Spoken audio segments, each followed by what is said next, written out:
जय हिंद दोस्तों, मैं शिवम गुप्ता स्वागत करता हूं आपका अपने परिवार रोजगार के पर।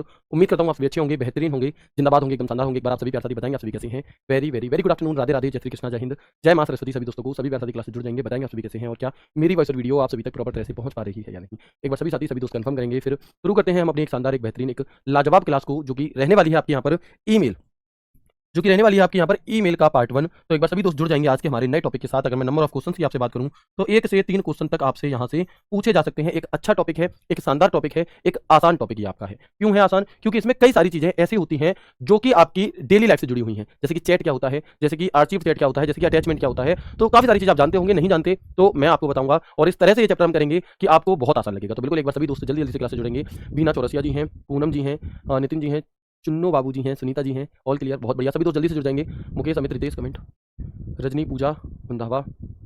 ये सिलेबस में नहीं है सर जी, ऐसा नहीं है कि जो चीज़ें सिलेबस में है सिर्फ वही आपसे पूछी जाएंगी। ये टॉपिक यहाँ से लगातार क्वेश्चन पूछे जा रहे हैं और इसका एक बड़ा कारण ये है क्योंकि आप देखोगे कि अगर मैं आपको हिस्ट्री ऑफ कंप्यूटर ना भी पढ़ाऊं तो हो सकता है पेपर में दिक्कत आए, लेकिन जब आप प्रैक्टिकली काम करने जाओगे तो आपको कोई दिक्कत नहीं आएगी। लेकिन ईमेल से क्वेश्चन हर पेपर में इसलिए आजकल पूछे जा रहे हैं, सिलेबस में नहीं दिया फिर भी पूछे जा रहा है, क्योंकि ईमेल का आपको डेली यूज पड़ेगा। डेली जब आप डेली लाइफ में जब आप वर्किंग होगे, जब आपकी जॉब लग जाएगी आपकी बैंक में, तो आप देखोगे कि आपको रोज ईमेल से काम करना पड़ेगा। तो ईमेल की जानकारी होना हमें क्या होता है, बहुत जरूरी होती है। तो बिल्कुल शुरू करते हैं हम अपनी क्लास को। ईमेल का टॉपिक है और यहाँ से 1 से 3 क्वेश्चन पूछे जाने की संभावना है, कम से कम एक सवाल तो आपका बन ही यहाँ से सकता है। ठीक है, चलो तो आगे बढ़ते हैं और जानते हैं चीजों को। सबसे पहले हम यहाँ पर ईमेल की फुल फॉर्म कितने दोस्तों को पता है ये जानेंगे कि ईमेल जो होता है इसकी फुल फॉर्म क्या होती है। सबसे पहली चीज आप मुझे बताएंगे। दूसरी चीज बताएंगे कि ईमेल का जो यूज है वो किस लिए किया जाता है ना। दूसरी चीज आप मुझे बताएंगे कि ईमेल का जो यूज है वो किस लिए किया जाता है।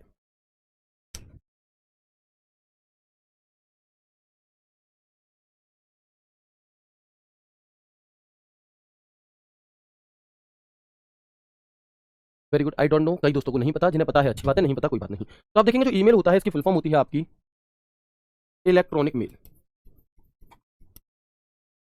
क्या होती है ईमेल की फुल फॉर्म हमारी? तो हम कहेंगे ईमेल की जो फुल फॉर्म है वो इलेक्ट्रॉनिक मेल होती है।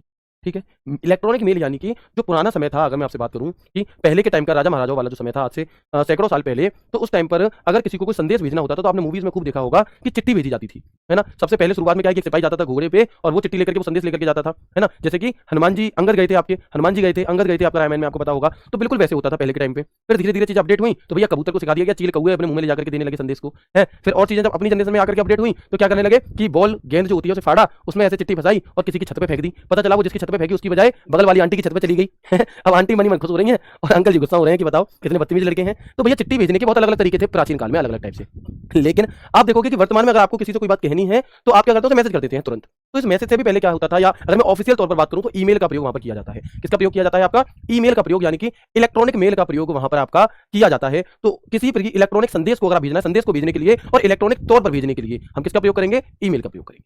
ठीक है, तो आगे बढ़ते हैं और देखते हैं यहाँ पे ईमेल का पूरा नाम क्या है जी। तो ईमेल का जो पूरा नाम है वो इलेक्ट्रॉनिक मेल होता है और इसका प्रयोग एक प्रकार का पत्र ही होता है। क्या होता है? एक प्रकार का पत्र ही होता है जो किसी इलेक्ट्रिक डिवाइस के माध्यम से, है ना, जो किसी इलेक्ट्रिक काल के माध्यम से क्या है भेजा जाता था। It is a type of letter which is sent through an electronic device. Email के द्वारा। अच्छा, ईमेल से एक खास बात ये, ईमेल की एक खास बात ये है कि जैसे मान लो आप जो चिट्ठी भेज रहे हो तो भाई वो चिट्ठी में क्या है कि जो भी चीजें लिखी हैं तो कई बार क्या होता था कि लिखे हुए का गलत सेंस भी पहुंच जाता है।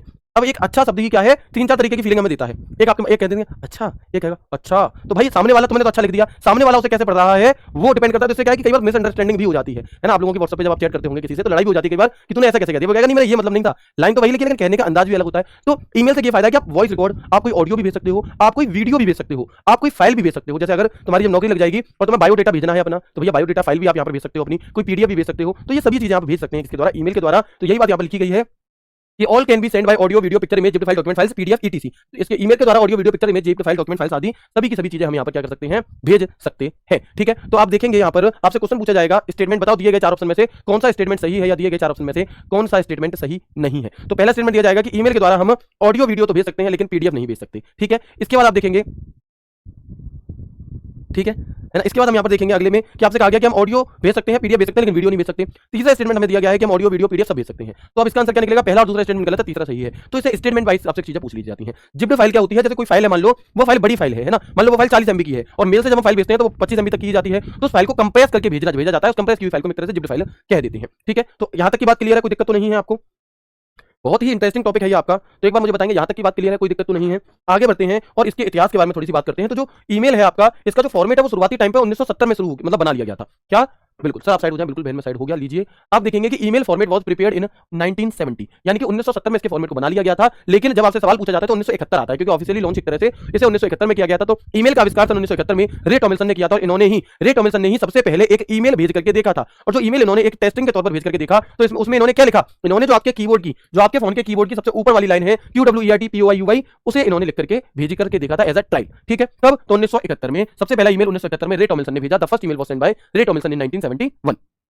फादर ऑफ ईमेल किसे कहा जाता है, तो हम कहेंगे रेमोंड सोमेल टॉमिल्सन। रे टॉमिल्सन का ही जो कंप्लीट नाम है हमारा, ठीक है, तो जो हमारा कंप्लीट नाम है वो क्या है, वो हमारा रेमोंड सोमेल टॉमिल्सन होता है। और उन्होंने ही ईमेल को अर्पानेट के माध्यम से भेजा था। अब अर्पानेट क्या है जी, तो भैया जैसे इंटरनेट है ना आज, तो इंटरनेट के जो पूर्वज थे, इंटरनेट के जो पूर्वज थे आपके, वो कौन थे, वो अर्पानेट। पूर्वज मतलब अगर मैं आपसे बात करूं सन 1990 के आसपास इंटरनेट नहीं हुआ करता था। ठीक है, उससे पहले क्या था, जब इंटरनेट नहीं था तो उससे पहले हमारा अर्पानेट था, है ना। क्या था, अर्पानेट हुआ करता था, यानी कि advance research project agency network. क्या होती है हमारी अर्पानेट की फुल फॉर्म, तो हम कहेंगे advance research project agency network.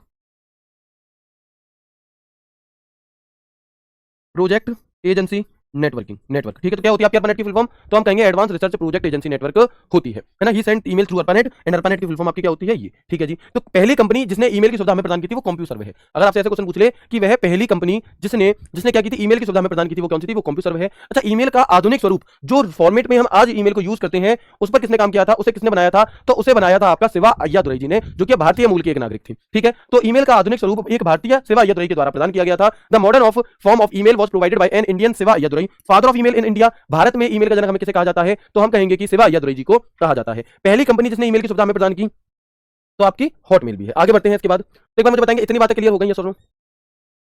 क्या जितनी बातें मैंने आपको अभी तक बताई वो आपको समझ में आ गई? बहुत बढ़िया, वेरी गुड। हाँ बिल्कुल, बहुत इंटरेस्टिंग सब्जेक्ट है कंप्यूटर, बहुत बढ़िया। तो अब आप लोगों के मन में एक सवाल उठ रहा होगा, पहले मैं उसे क्लियर करना चाहूंगा, नहीं तो आप लोग डाउट में ही बने रह जाएंगे कि सर वो सब तो ठीक है, लेकिन ईमेल और जीमेल में अंतर क्या होता है ना।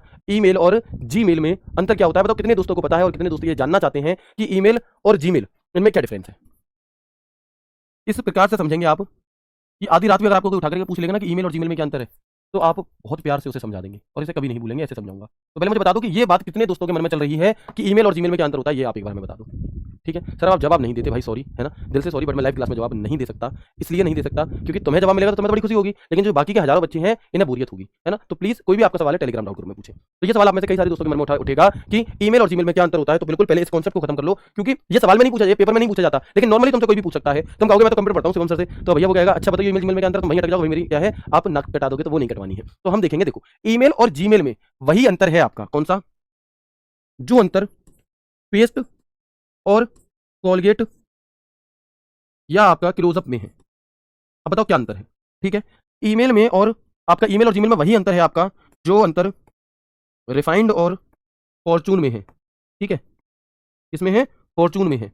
ठीक है जी, चलो और उदाहरण बताएंगे, समझ में आया क्या अंतर है, आया या नहीं आया, नहीं आया तो और समझेंगे। ठीक है, इसके अलावा देखेंगे, बिल्कुल अब आया या अभी भी नहीं आया, अभी आएगा, देखो कोई बात नहीं, देखेंगे आप कि जो पेस्ट है ये एक प्रोडक्ट है, और कॉलगेट या क्लोजअप इस प्रोडक्ट को बनाने वाली कंपनियां हैं। ईमेल एक सर्विस है, जीमेल इस सर्विस को प्रोवाइड करने वाली कंपनी है। जीमेल क्या है, जीमेल इस प्रोडक्ट को यूज करने वाली क्या है, आपकी कंपनी है। जो उदाहरण रिफाइंड और फॉर्चून, भैया लड़कियां आप सभी, आप में से कभी की शादी हो गई होगी तो आप रिफाइंड यूज करते होंगे, है ना, चंबल का भी रिफाइंड आता है और फॉर्चून का भी रिफाइंड आता है। तो भाई बताओ, अब आप मुझसे कहोगे सर रिफाइंड में फॉर्चून में क्या अंतर है, वो तो एक ही चीज है, मतलब रिफाइंड एक प्रोडक्ट है और अलग अलग कंपनियां, भाई फॉर्चून अलग बनाती है आपका रिफाइंड, ठीक है, चंबल अलग बनाती है, और डालडा कौन सा था, डाबर का नहीं, डाबर का नहीं आता, गोल्डी का, मतलब बहुत सारी अलग अलग चीजें आती है ना। तो आप देखेंगे जैसे मसाला है, मसाले आते हैं, तो भाई मसाला क्या है कि एमडीएच का भी आता है, मुंशी पन्ना का भी आता है, तो समझ रहे हो, वो कंपनी है जो उसे बना रही है, जो उसकी सुविधा हमें दे रही है, एक ही नहीं होता, अलग अलग चीजें हैं। तो बिल्कुल उसी प्रकार से ईमेल एक सर्विस है, जीमेल उस सर्विस को देने वाली क्या है, उस सर्विस को देने वाली एक कंपनी का नाम है। ठीक है, बिल्कुल जैसे कि नूडल्स है, तो नूडल्स में मैगी भी आ जाएगी, यिप्पी भी आ जाएगी, अलग अलग चीजें। तो एक चीज प्रोडक्ट है हमारी और एक क्या है आपका, उसकी कंपनी है। ठीक है, चलो तो आप यहां पर समझ गए दोनों में अंतर क्या है। लेकिन बच्चों को कंफ्यूजन इसलिए हुआ कि जैसे जीमेल है ना, ऐसे ही याहू मेल भी होता है, ऐसे ही याहू मेल भी होता है। बिल्कुल इसी प्रकार से आपका क्या होता है, प्रोटॉन मेल भी होता है। बिल्कुल यही सुविधा हमें आउटलुक भी देता है। ठीक है, आउटलुक भी देता है, हॉटमेल भी देता है। लेकिन बच्चों को कंफ्यूजन ईमेल और जीमेल में ही क्यों हुआ, उन्हें पता ही नहीं, उन्हें लगता है कि ये दोनों चीजें एक ही जैसी हैं, उन्हें लगता है कि दोनों एक ही जैसी हैं। क्यों, क्योंकि यहाँ पर मार्केटिंग के साथ, मतलब यहाँ पर कहते हैं कि आपकी ट्रिक होती है मार्केटिंग करने की, उसके साथ कंपनी खेलती है, हमारे दिमाग के साथ खेलती है, हमारा दिमाग बॉस किया जाता है। कैसे, हम लोग अक्सर पूछते हैं, भले ही हम खुद अपने घर पे आज सुबह ही क्या कहते हैं कि मान लो पेप्सोडेंट खरीद के लाए यूज करने के लिए, लेकिन जब तुम्हारा बच्चा उठता है तो मुझसे पूछते हो बेटा कॉलगेट किया कि नहीं किया है, घर पे रखा है क्लोजअप और पूछ रहे तुमने कॉलगेट किया नहीं किया, और वो भी कह रहा है कि हाँ हाँ जी मैंने कॉलगेट कर लिया, जबकि करा क्या है तुमने, तो वो है पेस्ट, लेकिन वो इतना ज्यादा उसका प्रचार हुआ, इतना ज्यादा वो मार्केटिंग उसकी हुई कि हम रियल नाम तो उसका भूल ही गए और हम क्या कहते हैं कि हाँ जी मैंने भी कॉलगेट कर लिया। ऐसे ही मेल भेजने के साधन तो बहुत सारे हैं, लेकिन उसका नाम ही ऐसा रख दिया गया जीमेल कि आदमी ईमेल तो भूल ही गया कि जीमेल जीमेल जीमेल ही करने लगा है। अब वो भेज मेल रहा है याहू से, लेकिन पूछ रहा है कि जीमेल आया नहीं आया। तो भाई जीमेल सिर्फ तब आएगा जब गूगल मेल के द्वारा भेजोगे आप, अन्यथा अगर किसी और वेबसाइट से भेजोगे, याहू से भेजोगे, किसी से भेजोगे, तो वो सिर्फ मेल है। क्लियर है, दोनों चीजें कंप्लीट हो गई। ठीक है, तो अंतर जीमेल की फुल फॉर्म होती है गूगल मेल, जो जीमेल होता है आपका, इसकी फुल फॉर्म होती है आपकी गूगल मेल, क्योंकि ये गूगल कंपनी के द्वारा होता है। ठीक है, बिल्कुल। तो एक बार मुझे बताएंगे कि ये सभी चीजें आपको समझ में आ गई, क्या अंतर होता है, मेजर डाउट आपका क्लियर हुआ या नहीं हुआ है ना। जैसे भैया क्या मैं आपसे कहूँ ड्रिंक, मैं आपसे कहता हूँ कि कोल्ड ड्रिंक पीनी है, अब कोल्ड ड्रिंक है और इधर थम्सअप है, इधर क्या है आपकी थम्सअप है, इधर स्प्राइट है, इधर माजा है। ठीक है, तो कोल्ड ड्रिंक क्या है, एक ड्रिंक है, लेकिन ये इन ड्रिंक को बनाने वाली कंपनी है। तो इन दोनों में अंतर है या नहीं, जो अंतर इनमें है वही अंतर इनमें है, खत्म, कोई दिक्कत ही नहीं है। सर नॉर्मली तो है, सबके फोन में जीमेल ही होता है, उसका एक बड़ा कारण ये है आपका, है ना, उसका एक बड़ा कारण ये होता है कि आप और हम जो भी फोन यूज कर रहे हैं ना, ज्यादातर लोग एंड्रॉइड फोन यूज करते हैं, है ना। तो जो लोग एंड्रॉइड फोन यूज करते हैं, एंड्रॉइड किसका है, गूगल का है। अब जब एंड्रॉइड गूगल का है आपका, तो फिर जो सर्विस प्रोवाइडर है ईमेल का, वो भी तो गूगल अपना ही वाला डाल करके देगा तुम्हारे फोन में जीमेल, क्यों, वो किसी और का क्यों देगा भाई। तुम अगर कोई चीज बना रहे हो और तुम उसमें कुछ और भी प्रोडक्ट डालना है, तो तुम अपनी कंपनी का डालोगे या कहीं और से खरीद करके डालोगे, अपना ही तो डालोगे, अपना ही प्रचार करोगे। इसलिए हम सभी एंड्रॉइड फोन चलाते हैं और एंड्रॉइड ऑपरेटिंग सिस्टम भी गूगल कंपनी का है, इसलिए वो हमारे सबके फोन में जीमेल हमें डाल करके देती है। बहुत बड़ी चीज नहीं थी, बहुत अच्छे से आपको समझ में आ गई होगी। आगे बढ़ते हैं। अब देखो, जब भी हम क्या करते रहे होते हैं, ईमेल को चलाते हैं, ईमेल से संबंधित कुछ रूल्स होते हैं। एक शब्द होता है आपका प्रोटोकॉल, क्या होता है, एक शब्द होता है आपका प्रोटोकॉल। प्रोटोकॉल का मतलब होता है सेट ऑफ रूल्स, क्या होता है, सेट ऑफ रूल्स। तो ईमेल से संबंधित कुछ प्रोटोकॉल होती हैं आपकी, ईमेल से संबंधित क्या होती हैं, कुछ कुछ प्रोटोकॉल्स होती हैं आपकी, कौन कौन सी, तो हम कहेंगे एक तो होती है, एक तो होती है आपकी एसएमटीपी प्रोटोकॉल, एक होती है हमारी पीओपी प्रोटोकॉल, और एक होती है हमारी आईएमएपी प्रोटोकॉल, एक होती है हमारी आईएमएपी प्रोटोकॉल। अब हम यहां पर देखते हैं एसएमटीपी की फुल फॉर्म क्या है जी आपकी, तो हम कहेंगे simple mail transfer protocol, simple mail transfer protocol. POP की फुल फॉर्म क्या होती है हमारी, तो हम कहेंगे पोस्ट ऑफिस प्रोटोकॉल। प्रोटोकॉल का अर्थ होता है आपका क्या, सेट ऑफ रूल्स, यानी कि नियमों का एक समूह। जैसे आप लोगों ने शब्द सुना होगा, अगर कहीं पर योगी जी मोदी जी आते हैं तो हम कहते हैं कि प्रोटोकॉल्स का बहुत ध्यान रखना, प्रोटोकॉल नहीं टूटने चाहिए, यानी कि रूल्स नहीं टूटने चाहिए। ठीक है, इसके बाद आईएमएपी की फुल फॉर्म क्या है हमारी, तो हम कहेंगे internet messaging, internet messaging access protocol, internet messaging access protocol. ठीक है, ये हमारी किसकी फुल फॉर्म होती है, ये हमारी आईएमएपी की फुल फॉर्म होती है। ठीक है जी, ये तीनों फुल फॉर्म किससे, ये तीनों प्रोटोकॉल किससे रिलेटेड है, ईमेल से रिलेटेड है। जिसमें से जो एसएमटीपी प्रोटोकॉल है, ये मेल को भेजने के लिए होती है, इसका यूज मेल को भेजने के लिए यानी कि ट्रांसफर करने के लिए किया जाता है। जबकि जो पीओपी और आईएमएपी प्रोटोकॉल है, इनका प्रयोग मेल को रिसीव करने के लिए किया जाता है, मेल को प्राप्त करने के लिए। इनका प्रयोग किस लिए किया जाता है हमारा, तो इसका प्रयोग हम मेल को प्राप्त करने के लिए कर रहे होते हैं। आपसे सवाल कैसे पूछेगा, आपसे क्वेश्चन पूछेगा, दिए गए चार ऑप्शन में से कौन सा ईमेल संबंधित प्रोटोकॉल नहीं है, ईमेल से रिलेटेड प्रोटोकॉल नहीं है, ईमेल से रिलेटेड प्रोटोकॉल नहीं है। ऑप्शन ए,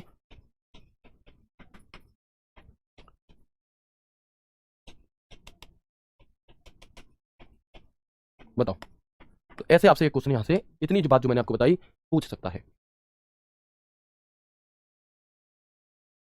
हाँ, ये दिल्ली पुलिस को भी कवर कर देगा, बिल्कुल। जो टॉपिक हम यहाँ पर पढ़ रहे हैं, ये आपको दिल्ली पुलिस के टॉपिक, जो ईमेल दिल्ली पुलिस पूछा जाता है, उसे भी कवर कर देगा, और वहां पर ये दो क्वेश्चन तक पूछे जाते हैं। तो बता दो क्या होगा इसका आंसर।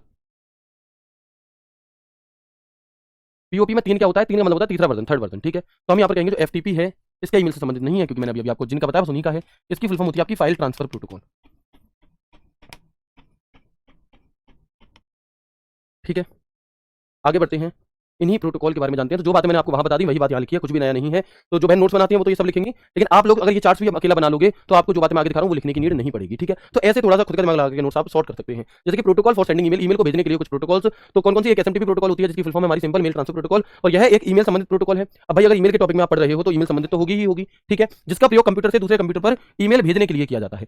मैंने अभी आपको बताया कि एक से भी एक मेल को दूसरे कंप्यूटर पर भेजने के लिए इसका प्रयोग किया जाता है। और एसएमटीपी प्रोटोकॉल भी दो प्रकार की होती है, एक end to end encrypted method पर काम करती है, और एक होती है स्टोरेज एंड फॉरवर्ड मेथड। इसका क्या मतलब है जी, तो आप लोगों ने व्हाट्सएप देखी होगी अपनी, और जब आप लोग व्हाट्सएप चलाते हो तो आपने वहां पर देखा होगा, जब भी हम किसी को पहली बार मैसेज कर रहे होते हैं तो सबसे ऊपर यहाँ लिखा आता है message and calls are end to end encrypted. तो इस एंड टू एंड एन्क्रिप्टेड का मतलब क्या होता है, इसका मतलब होता है कि no one outside of this chat, यानी कि जिन जो दो लोग आप बात कर रहे हो, आप दोनों के अलावा बाहर का कोई भी व्यक्ति इस चैट को नहीं पढ़ सकता, नॉट इवन व्हाट्सएप। व्हाट्सअप ये जो मालिक है वो भी नहीं पढ़ सकता, कैन रीड और लिसन टू देम, यानी कि ना वो पढ़ सकता ना वो आपकी बातों को सुन सकता। तो ये होता है एंड टू एंड एनक्रिप्टेड, यानी कि जो डेटा मैंने यहां से भेजा, जो मेल मैंने यहां से भेजा, वो मेल सामने वाले व्यक्ति तक पहुंचेगा, इसके बीच में कोई और उसे नहीं पढ़ पाएगा। ये होता है हमारा एंड टू एंड एनक्रिप्टेड, जिस पर काम करता है हमारा एसएमटीपी प्रोटोकॉल। इसके बाद हमारी बात आती है अगली प्रोटोकॉल की, पीओपी 3 प्रोटोकॉल की। तो पीओपी की फुल फॉर्म क्या है हमारी? पीओपी की फुल फॉर्म होती है पोस्ट ऑफिस प्रोटोकॉल। क्या होती है? पीओपी की हमारी फुल फॉर्म होती है पोस्ट ऑफिस प्रोटोकॉल, जिसमें से यह एक ईमेल से रिलेटेड प्रोटोकॉल है, जिसका प्रयोग ईमेल प्राप्त करने में किया जाता है। मैं बता चुका हूं, this is an email related protocol which is used to receive email by 3 in POP 3 we mean the third version, यानी कि पीओपी 3 में जो 3 से हमारा अभिप्राय है वो इसके पीओपी के तीसरे वर्जन से होता है। इसके बाद हम देखेंगे अगला आईएमईपी। तो आईएमईपी की फुल फॉर्म हमारी इंटरनेट मैसेज एक्सेस प्रोटोकॉल, और ये भी एक इंटरनेट मैसेज एक्सेस प्रोटोकॉल है जो कई डिवाइस में मेल बॉक्स को प्रबंधित करने में मदद करता है। ये एक एप्लीकेशन लेयर प्रोटोकॉल है जिसका प्रयोग मेल सर्वर से ईमेल प्राप्त करने के लिए, जो इंपॉर्टेंट बातें हैं वो मैं आपको उस हायरार्की में ही बता चुका हूं। ईमेल प्राप्त करने में इसका भी यूज किया जाता है। It is an internet message access protocol that helps manage mail box from multiple devices. It is an application layer protocol used to receive email from a mail server. तो मुझे बताएंगे अभी तक मैंने जितनी भी बातें आपको बताई, क्या वो उसमें कोई दिक्कत है आपको? अभी तक मैंने आपको शुरू से, जब से क्लास शुरू हुई आज की, वहां से यहाँ तक जितनी भी बातें बताई, क्या उसमें आपको कोई भी किसी भी प्रकार की दिक्कत, परेशानी, समस्या तो नहीं है?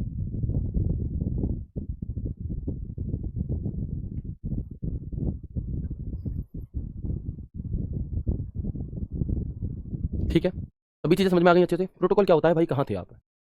कहाँ थे आप? मैंने आज की ही क्लास में अभी अभी आपको ये चीज़ें बताई हैं। तो प्लीज़ आप क्लास से शुरू से जुड़े, शुरू से जुड़ेंगे तो आपको ऐसे बीच में से चीज़ें नहीं पूछनी पड़ेंगी। और अगर आप बीच से जुड़ भी रहे हैं तो फिर आप पेशेंस रखें, या फिर आप क्या करें, शुरू से ही क्लास को देखें। ठीक है जी, चलो आगे बढ़ेंगे। Very good. भाई अगर ये चीज़ें भी आपको कठिन लग रही हैं तो आप मुझे ये बताओ कि आपको फिर सरल क्या लगेगा? अब आप एक अच्छी पोस्ट पर अगर जाना चाहते हो तो ये चीज़ें तो आपको समझ में देखो आनी चाहिए। ठीक है, इससे ज़्यादा अच्छे से मैं और क्या ही एक्सप्लेन करूँ, आप खुद से समझें। ठीक है, तो भाई मैं खूब टाइम लेकर के आराम आराम से खूब सारे उदाहरण दे करके इसलिए समझा रहा हूँ कि आपके लिए चीज़ें आसान बन जाए किसी भी तरीके से। और अगर ये भी आपको टफ लग रही है तो भाई फिर थोड़ी सी समस्या वाली बात है। आगे बढ़ते हैं। अभी लास्ट में रिपीट करेंगे पूरा जो भी चीज़ें हमने पढ़ी हैं, या चलो एक बार मैं शुरू से रिवाइज कर देता हूँ आपको कि ईमेल क्या होता है। हमारा इलेक्ट्रॉनिक मेल होता है, और जो सबसे पहला मेल है वो हमारा किसने भेजा था? 1970 में इसका प्रारूप बनकर के तैयार हो गया था, और सबसे पहला मेल हमारा भेजा था रे टॉमिल्सन ने सन 1971 में, और उसमें उन्होंने QWERTY वाली लाइन भेजी थी। इसके बाद वो जो मेल भेजा गया था वो ARPANET के माध्यम से भेजा गया था, यानी कि advance research project agency network के द्वारा आपको भेजा गया था। ईमेल होता क्या है? तो एक इलेक्ट्रॉनिक मेल होता है, एक संदेश होता है जिसके माध्यम से हम कोई ऑडियो, वीडियो फाइल, किसी भी प्रकार की PDF वगैरह को भेज सकते हैं। ठीक है जी, ये सारी बातें मैंने आपको बता दी। फिर पहली कंपनी जिसने ईमेल की सुविधा में प्रदान की थी वो आपका कॉम्प्यूसर्वे है। ठीक है, इसके बाद हम आगे देखेंगे यहाँ पर कि भारत में अगर मैं पहली कंपनी की बात करता हूँ तो हॉटमेल है। ठीक है, आप कंफ्यूज मत हो यहाँ पर अलग अलग में।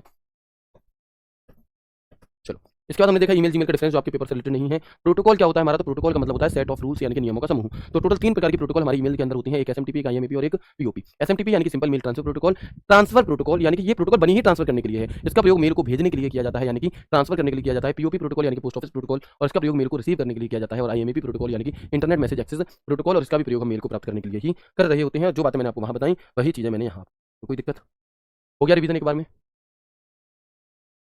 नहीं सर, क्या प्री में आएगा कंप्यूटर? नहीं, प्री में नहीं आएगा, ये आपके मेंस में ही आएगा।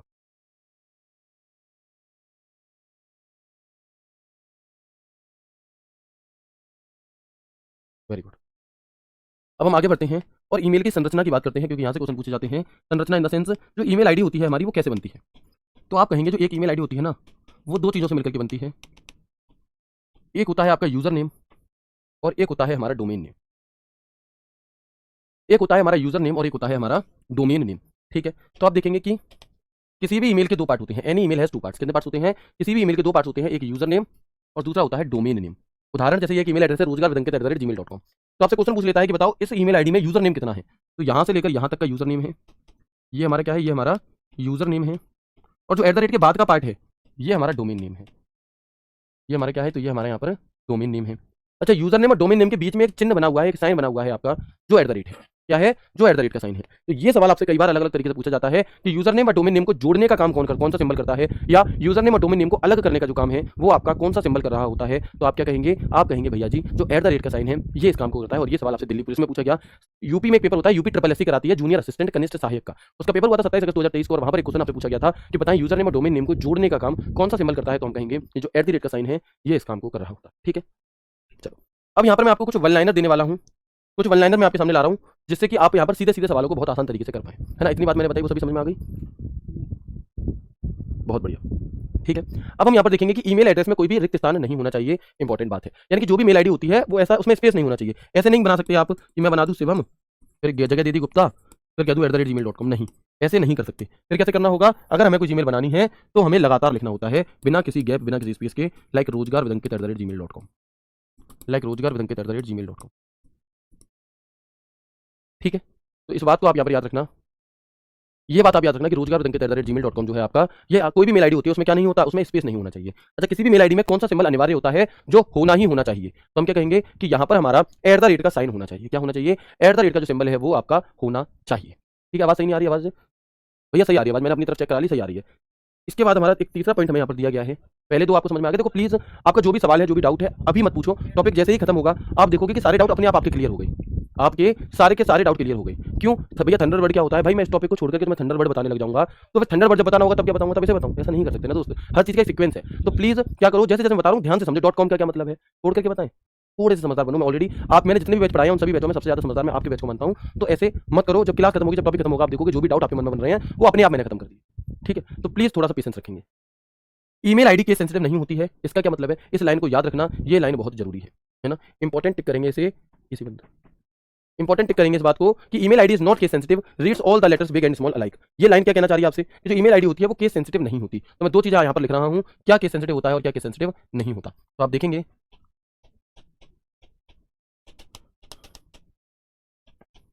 ईमेल जो है आपकी वो केस सेंसिटिव नहीं होती, जबकि जो पासवर्ड है वो केस सेंसिटिव होता है। हम लिखेंगे पासवर्ड केस सेंसिटिव होता है, ईमेल केस सेंसिटिव नहीं होती।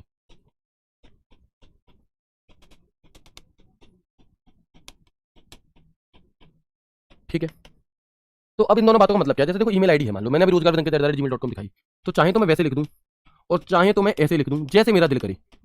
मैं अगर इस मेल आईडी को ऐसे भी लिख दूंगा, कुछ बड़ा कुछ छोटा, तो भी ये आपकी ओपन होगी या नहीं होगी? तो आप कहेंगे ये ओपन हो जाएगी, यानी कि ये खुल जाएगी। लेकिन अगर पासवर्ड है और मान लो मेरा किसी चीज का पासवर्ड है RWA@123, क्या मैं इसकी जगह पर ये पासवर्ड लिख दूं तो ओपन हो जाएगी फाइल, या जो भी चीज मैं ओपन कर रहा हूं? तो वो नहीं होगी। तो क्या होगी? वो आपकी नहीं होगी। क्यों नहीं होगी? क्योंकि पासवर्ड केस सेंसिटिव होता है, यानी कि वो छोटे बड़े अक्षरों में अंतर मानता है और वो ओपन नहीं करता, यानी कि पासवर्ड केस सेंसिटिव होता है। यहां पर अगर आप स्मॉल लिखोगे तो ओपन नहीं होगा। लेकिन ईमेल केस सेंसिटिव नहीं होता, चाहे आप छोटा लिखो चाहे वो बड़ा लिखो, वो उसे स्मॉल ही काउंट करेगा। तो ये केस सेंसिटिव नहीं होता। आप चाहे बड़ा क्या यार rozgarvedinkit लिख दो, स्मॉल लिख दो, वो खुल जाएगा। तो केस सेंसिटिव शब्द समझ में आया आपको? यहाँ पर लिखा है पासवर्ड केस सेंसिटिव होता है, यानी कि पासवर्ड इज केस सेंसिटिव। तो केस सेंसिटिव से संबंधित बात समझ में आ गई? यस करके बता दो एक बार जल्दी से।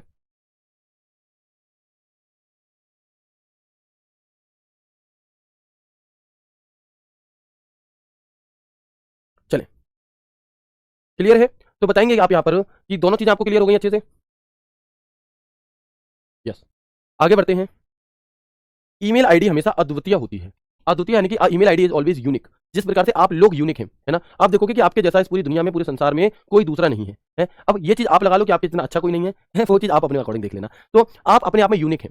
बिल्कुल उसी प्रकार से आपकी ईमेल आईडी भी यूनिक होगी। ऐसा नहीं है कि एक ईमेल आईडी जैसी कोई दूसरी भी ईमेल आईडी बन जाए, नहीं बनेगी। जैसे हमारा आधार कार्ड नंबर क्या होता है? यूनिक होता है। मेरे आधार कार्ड वाला कोई और व्यक्ति नहीं होगा। जैसे हमारा अकाउंट नंबर यूनिक होता है हमारी बैंक के लिए, जैसे हमारा पैन कार्ड नंबर यूनिक है, इस प्रकार से ही बहुत सारी चीजें होती हैं। हमारा ड्राइविंग लाइसेंस नंबर यूनिक है। तो जैसे ये यूनिक, ये सभी नंबर यूनिक है, अगर ये किसी एक के तो और किसी के नहीं होंगे, वैसे ही ईमेल आईडी भी यूनिक होती है ना। नहीं तो कहीं किसी और के पास जाने वाला मेरे पास आ जाएगा। भाई मान लो कि तुम्हारा अकाउंट नंबर है और तुम्हारा मेरा अकाउंट नंबर सही है, अब मैं तो यहाँ पढ़ा कर मेहनत कर रहा हूँ, मेरे खाते में जो पैसे आने वो चले जाए, तुम्हारे खाते में तो गड़बड़ हो जाएगी। ऐसे तो यूनिक होती है कुछ चीजें, जैसे आधार कार्ड नंबर यूनिक है, पैन कार्ड नंबर यूनिक है, ड्राइविंग लाइसेंस नंबर यूनिक है, अकाउंट नंबर यूनिक है, ईमेल आईडी यूनिक है, और तुम यूनिक हो। ठीक है, तो अपने आपको किसी से कम मत आको। और क्यों बनना है तुम्हें किसी और के जैसा? तुम अपने जैसे भी तो बन सकते हो, है ना। जैसे हम लोग अक्सर देखते हैं कि मुझे क्या है कि मुझे होड़ करनी है, मुझे उस व्यक्ति जैसा बनना है। भाई तुम उससे अच्छे भी तो बन सकते हो, तो क्यों ही उसके पीछे भागना है? क्यों ही तुम्हें ताजमहल ही बनाना है? ताजमहल से अच्छी इमारत बनाओ ना, जैसे कि राम मंदिर बना देखो कितना सोना अपना। तो बिल्कुल वैसे ही समझ रहे हो मेरी बात को? तो आप खुद में यूनिक है, ठीक है। किसी के पीछे पीछे चल करके आप उससे अच्छे नहीं बन सकते। उससे अच्छा बनना है तो आपको उससे ज्यादा मेहनत करनी होगी, है ना। तो बिल्कुल उसी तरह से ईमेल आईडी यूनिक होती है। एक ईमेल आईडी जैसे कि दूसरी यूनिक ईमेल आईडी नहीं हो सकती। इसीलिए जब आपने पहली बार अपनी ईमेल आईडी बनाने की कोशिश की होगी, तो मान लो कोई भी नाम है, जैसे मेरा नाम है, तो मैंने जब सबसे पहले ईमेल आईडी बनाकर देखी थी तो मैंने लिखा shivam@gmail.com, और मैं बड़ा खुश हुआ अभी बन जाएगी। 2012 के आसपास, ना तो इंटरनेट ना कुछ था, तो भैया नहीं बनी। उसमें लिखा आ गया कि तुम्हारी ईमेल आईडी पहले से ही बनी हुई है। तब ये चीज हमें पता ही नहीं थी, ऐसा भी कुछ होता है। अब अगर आप अपने नाम की ईमेल आईडी देते हैं तो ईमेल खुद से सजेस्ट करता है कि भाई साहब ये तो पहले से किसी के द्वारा बनी हुई है, आप क्या करो इसमें कुछ नंबर जोड़ लो, 4 5 3 जो भी जोड़ना चाहो वो कुछ नंबर देता है कि ये यूजर नेम आपका क्या है, अवेलेबल है, बट बाकी क्या अवेलेबल नहीं है, जो आप लिख रहे हैं वो अवेलेबल नहीं है। तो इसलिए यूनिक होती है, अलग नहीं होती। ठीक है, आगे बढ़ेंगे। ईमेल आईडी में अटैचमेंट के लिए पेपर क्लिप आइकन का इस्तेमाल होता है। अटैचमेंट क्या चीज है जी? What is attachment? तो paper icon is used for attachment in email ID. तो जिस प्रकार से आपने देखा होगा कि जब आप अपने फोन में व्हाट्सएप खोलते हो और मैंने आपसे कहा कि आप मुझे लोकेशन भेज दो, तो आप देखोगे कि आपके फोन में जहां पे आप टाइपिंग करते हैं वहां पे इमोजी के बगल में एक ऐसी क्लिप का आइकन होता है, इसे हम पेपर क्लिप आइकन कहते हैं, और वो अटैचमेंट के लिए होता है। वो किसके लिए होता है आपका? तो वो अटैचमेंट के लिए होता है। यानी कि अगर आपको मैंने कहा ना लोकेशन भेज दो, तो आप लोकेशन को अटैच करोगे। पहले मैं कह रहा हूं वीडियो भेज दो, तो वीडियो लोगे, डॉक्यूमेंट में फोटो भेज दो, तो हम उस पेपर क्लिप आइकन पे जाकर के और उस फोटो को लाकर के भेजते हैं, तो उसे अटैच करना कहते हैं। बिल्कुल उसी प्रकार से अगर हम ईमेल में कोई ऑडियो, कोई वीडियो, कोई फोटो फाइल भेजना चाहते हैं तो उसे हम पेपर क्लिप आइकन पर क्लिक करके उसमें जोड़ सकते हैं भेजने के लिए। क्लियर है? चल, तो यहाँ तक बात क्लियर हो गई। अच्छा, ईमेल फॉरवर्ड करते समय ईमेल में बदलाव किया जा सकता है अटैचमेंट में। जी हाँ, आपने भी देखा होगा, अब ये चीज हमारे फोन में आ चुकी है। जैसे मान लो कोई मैसेज किसी ग्रुप में आया, कोई मैसेज क्या है किसी ग्रुप में आया, और उस ग्रुप उसमें क्या था कि उस मैसेज के साथ साथ कोई फोटो भी था, तो हम क्या करते हैं, हम उसे फॉरवर्ड करें तो हम फोटो या मैसेज को हटा सकते हैं। ऐसे ही ईमेल में अगर हमारे पास कोई मेल आया है तो हम उसमें बदलाव भी कर सकते हैं अगर हम उसे फॉरवर्ड करें। फॉरवर्ड यानी कि कहीं एक से आए हुए मैसेज को किसी दूसरी जगह भेजने के लिए हम फॉरवर्ड का यूज करते हैं। जैसे मेरे पास मान लो किसी का फोटो आया, किसी ने भेजा भैया कि इंडिया जीत गई देखो। अब या फिर आप देखते होंगे हैप्पी दिवाली या होली पर बहुत सारे मैसेजेस आते हैं, तो भाई मेरे पास कोई बहुत अच्छा सा आया, मैंने उसे उठा करके किसी और को भेज दिया, तो फॉरवर्ड। तो ऐसे अगर मेल फॉरवर्ड करते हो तो उसमें आप बदलाव भी कर सकते हो। कुछ किसी ने लिखकर भेजा हैप्पी होली शिवम सर, मुझे वही पटकना कहीं और, तो उसमें शिवम सर में क्या है, मैं जैसे भेज रहा हूं उसका नाम लिख दूंगा और वो एडिट हो जाता है। इसके अलावा ईमेल में 320 कैरेक्टर हो सकते हैं, यानी कि जो ईमेल आईडी होती है हमारी एक, उसमें 320 कैरेक्टर तक हो सकते हैं। और वो 320 कैरेक्टर भी कैसे कैसे होंगे, तो जो यूजर नेम है आपका वो 64 कैरेक्टर तक का हो सकता है, जो आपका यहाँ पर एक @ का सिंबल हो जाता है, और जो डोमेन नेम है वो 255 कैरेक्टर तक का हो सकता है। कितना हो सकता है आपका, वो 255 कैरेक्टर तक का हो सकता है। क्लियर है, बिल्कुल बताएंगे मुझे एक बार जल्दी से। तो ईमेल में कितने कैरेक्टर हो सकते हैं, 320 कैसे कैसे, 64, 1 और 255। जब आप इन तीनों को जोड़ दोगे तो 320 मैक्सिमम लिमिट आपकी बनती है। क्या बनती है, तो आपकी यहाँ पर जो मैक्सिमम लिमिट है वो 320 बन जाती है। बताएंगे यहां तक की सभी बातें समझ में आ गई अच्छे से, या सुनो, यहां तक की बातें आप सभी को समझ में आ गई अच्छे से, या सुनो करके बताएंगे मुझे।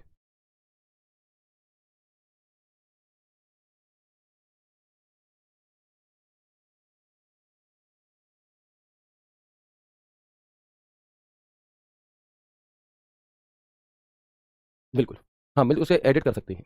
ठीक है जी, चलो। और कोई डाउट आप लोगों का? अब इससे आगे की चीज़ों को मैं कल की क्लास में कराऊंगा, क्योंकि वो फिर कंप्लीट नहीं हो पाएंगी। जितनी चीज़ हमने अभी तक पढ़ी है, अगर इसमें आपका कोई डाउट हो तो आप मुझसे पूछ सकते हो, बता दो। बहुत बढ़िया, ठीक है,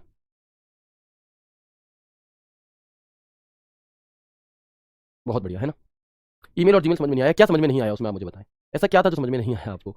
भैया ईमेल एक प्रोडक्ट है, जीमेल उस प्रोडक्ट को प्रोवाइड करने वाली एक क्या है, सेवा है आपकी, प्रोवाइड करने वाली कंपनी है। जैसे कोरियर है, मान लो ईमेल लाइक अ कोरियर, कोई कोरियर है आपके पास। अब उस कोरियर को आप अलग अलग कंपनी होती है, दुकान में जाते हो, मार्केट में जाते हो तो अलग अलग दुकानें होती हैं। एक डीटीडीसी करके एक दुकान होती है आपकी, एक कंपनी है ना, तो अलग अलग कंपनियां हैं कोरियर को भेजने वाली। वैसे ही उस मेल को भेजने वाली अलग अलग क्या है, वैसे ही उस मेल को भेजने वाली अलग अलग क्या होती है, कंपनियां होती हैं। तो जैसे कोरियर आप किसी भी दुकान से कर सकते हो, वैसे ही मेल भी आप किसी भी ऐसे भेज सकते हो। लेकिन जो सबसे ज्यादा यूज होती है आपकी, जो सबसे ज्यादा यूज होती है वो कौन सी होती है, वो आपकी जीमेल होती है। इसलिए आप और हम डाउट में रहते हैं किसमें, जीमेल और ईमेल में। बट मैं उम्मीद करता हूं कि आपका ये डाउट पूरी तरह से खत्म हो गया होगा और हर एक चीज आपको बहुत अच्छे से समझ में आ चुकी होगी। क्लियर है, कोई डाउट नहीं है। चलो, कुछ बच्चों का डाउट है, देखो मैं आज बता दे रहा हूं, बट प्लीज ऐसा मत किया करो। मैं देख रहा था कि जब से क्लास शुरू हुई है तब से एक बहन लगातार कमेंट कर रही थी कि क्या ये बेस्ट दिल्ली पुलिस के लिए कारगर है या नहीं। तो मैंने अभी क्लास को रोक करके स्पेशली ये कहा कि इस प्रकार के जितने भी आपके डाउट है ना, टेलीग्राम डाउट में पूछो, लेकिन नहीं, हम तो यहीं पे पूछेंगे। तो ये जिद क्यों, और जब मैं रिप्लाई नहीं कर रहा हूं तो इग्नोर कर रहे हो। मतलब मैंने जो भी आज की क्लास में पढ़ाया वो उन्होंने कुछ भी नहीं सीखा, ना उन्हें कुछ जरूरी लग रहा, उन्हें सिर्फ उनका सवाल जरूरी लग रहा है। इसे जानने के लिए आप हमारी कॉलिंग टीम को कॉल कर सकते हो। भाई जहां पर पढ़ाया जा रहा है वहां पर पढ़ो ना प्लीज, प्लीज बात को समझा करो। लाइव क्लास में कैसा भी कोई सवाल मत पूछो, पूरा फोकस आपका क्लास की तरफ रहना चाहिए। रोज रोज मैं ये चीजें नहीं कहूंगा। लाइव क्लास में जो भी बच्चा कमेंट करेगा मैं उस हर एक कमेंट को इग्नोर करूंगा, क्योंकि मेरे लिए सारे बच्चे इंपॉर्टेंट हैं, और वो बच्चे जिनके काम का वो कमेंट नहीं है, उन लोगों को बोरियत होती है क्लास में, तो मैं रिप्लाई नहीं कर सकता। प्लीज .com का क्या मतलब है भाई, आगे अभी क्लास खत्म नहीं हुई है, टॉपिक खत्म नहीं हुआ है, तो पेशेंस रखा करो, ठीक है। चलो, ऐसा तो नहीं हो सकता ना। अच्छा एक बात बताओ, जब तुम दावत खाने जाते हो और जब पूरी वाला रखने आता है तो तुम क्या कहते हो, पूरी मत रखो, पहले रसगुल्ला दे जाओ, ऐसे कहोगे? भाई बैठे रहते हो ना वहां पर शांति से, पूरी भी आने देते हो, फिर थोड़ी देर रुकोगे, फिर रसगुल्ला भी आने दोगे, जब सब चीज आ जाएगी। अब जब सब चीज आ गई और उन्होंने कह दिया कि भैया दावत आप खा शुरू कर दो, और तुमने देखा सबके प्लेट में रसगुल्ला तुम्हारी में नहीं है, तब तो तुम आवाज उठा सकते हो कि भैया रसगुल्ला नहीं है मेरी में। लेकिन जब चल रहा है कार्यक्रम, जब टॉपिक खत्म ही नहीं हुआ, जब खाना परोसने का सिस्टम खत्म ही नहीं हुआ, तो तुम कैसे पूछ सकते हो बीच में कि ये चीज बता दो। पेशेंस रखो, ठीक है। उम्मीद करता हूं क्लास बेहद अच्छी लगी होगी। दिल्ली पुलिस के लिए इस क्लास को ले सकते हो। दिल्ली पुलिस का सिलेबस इस बैच से कंप्लीट आपका हो जाएगा, लेकिन एमएस वर्ड और एक्सेल दिल्ली पुलिस में बहुत ज्यादा डीप में पूछे जाते हैं, उतनी डीप में हम यहाँ पर नहीं पढ़ेंगे। बट फिर भी ये मेरी गारंटी है कि अगर आप इस बैच से भी करेंगे, नहीं भी लेंगे उस बैच को, तो 7-8 क्वेश्चन फिर भी आप सही कर रहे होगे। बाकी यूट्यूब से प्रैक्टिस कर लेना। जो बच्चे पूछते हैं सर ट्रिपल सी क्लियर हो जाएगा, बिल्कुल क्लियर हो जाएगा, सिलेबस खत्म होने दो। जो बच्चे पूछते हैं जूनियर असिस्टेंट हो जाएगा, वीपीओ हो जाएगा, तो भाई 8 से 9 नंबर तक का हो जाएगा। उससे आगे का, या मैं कहूं 10 से 11 नंबर तक का भी हो जाएगा। लेकिन बाकी के जो 4 टॉपिक हैं, 4 सवाल हैं, वो टॉपिक आपके यहाँ पर कवर नहीं होंगे, तो वो नहीं होगा। आज मैंने आप सभी को जवाब दे दिया, प्लीज इसे देख लेना, लेकिन आगे ऐसा मत करना, ठीक है। मिलते हैं आपसे कल की क्लास में एक नए शानदार सेशन के साथ, तब तक के लिए राधे राधे, जय श्री कृष्णा, जय हिंद।